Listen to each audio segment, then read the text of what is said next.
Salut à toi, moi c'est Mathias, je suis artisan, plombier, climaticien, je réalise également des salles de bain clés en main.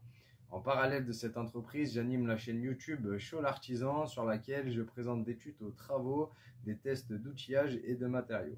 Ça tombe bien, aujourd'hui, grâce à VIP Pro et à Karcher, on va pouvoir essayer cet aspirateur à cendres Karcher AD2. Donc on va vite fait faire un point de ce qui se trouve dans le carton. Donc bien évidemment, comme toujours, la notice d'utilisation à bien lire. On a ce réceptacle qui va servir à recevoir le filtre qui est équipé déjà d'une pré-grille qui va venir filtrer les plus grosses impuretés avant de passer par le filtre, qui va venir donc s'installer sur la cuve métallique qui fait 14 litres. Et dedans, on va pouvoir venir installer ce filtre à lamelles que bien évidemment tu vas taper pour dépoussiérer après chaque utilisation. Si l'encrassement se fait trop présent, tu vas pouvoir le nettoyer à l'eau claire. Il faudra simplement bien le laisser sécher avant de le réinstaller. C'est bien évidemment une pièce d'usure sur laquelle tu trouves une référence. Tu la trouveras chez Karcher et tu pourras la remplacer si elle est bien trop usée ou trop encrassée pour être utilisée de nouveau.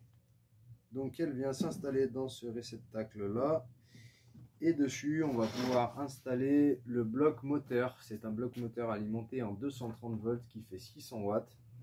Il est simplement équipé des boutons marche-arrêt et d'un bouton de décolmatage. Donc on verra pendant l'utilisation comment l'utiliser, mais en tout cas le principe est d'inverser le cycle d'aspiration pour venir souffler pendant l'utilisation à travers ton filtre à l'envers, pour pouvoir retirer, par exemple, s'il y a une accumulation de cendres qui vient réduire ta force d'aspiration, tu vas pouvoir le décolmater en utilisation et donc récupérer la pleine puissance d'aspiration.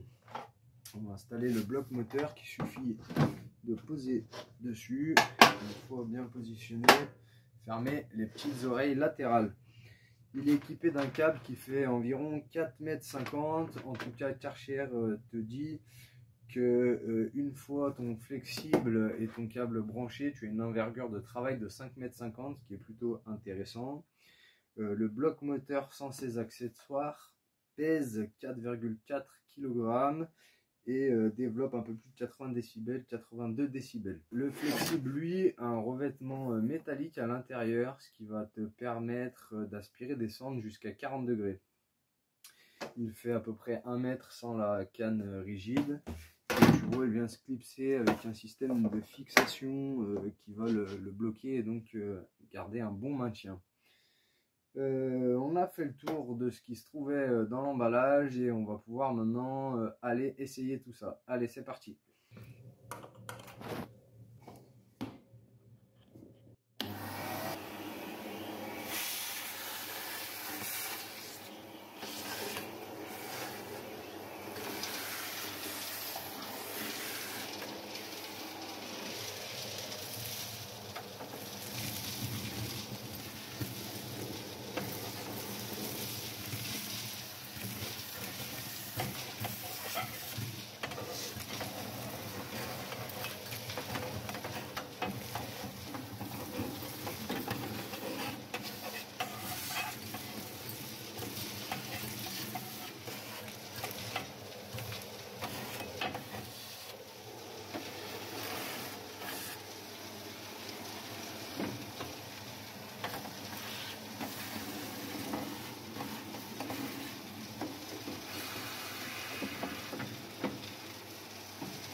Donc je vais rapidement te faire voir le système de décolmatage. Il suffit de poser ton tuyau ici et pendant le fonctionnement de l'aspirateur, appuyer 3 fois pendant 4 secondes sur le bouton de décolmatage afin de nettoyer ton filtre. Je te montre ça.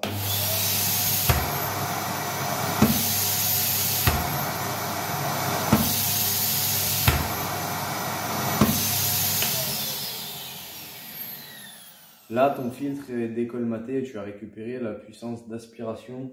On va d'ailleurs la tester tout de suite pour te faire voir à quel point il aspire correctement puisque je vais essayer de tirer la porte, tu vois, en fonte avec le verre avec l'aspiration. Regarde.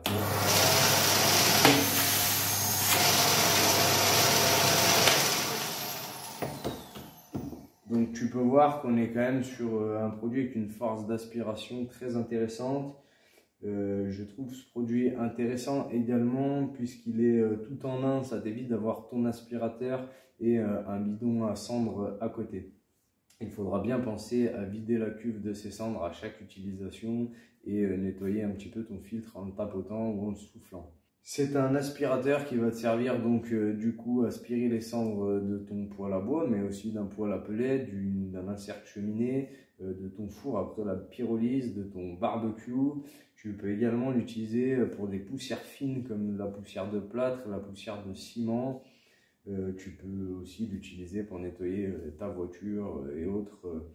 Il est relativement efficace et avec un très bon rapport qualité-prix, je trouve. N'hésite pas donc à t'équiper si toi tu as besoin parce que tu as un poêle, une cheminée et autres et que tu fais ce genre de choses régulièrement. Tu pourras également récupérer les cendres qui ont plusieurs fonctions. Elles peuvent te servir au potager mais également mélanger avec un petit peu d'eau et une feuille de papier journal. Ça devient un excellent nettoyant pour tes vitres de cheminée. D'ailleurs, tu vois, va falloir que je m'y colle très rapidement. Allez, on se retrouve très bientôt sur Chaud l'Artisan. Salut!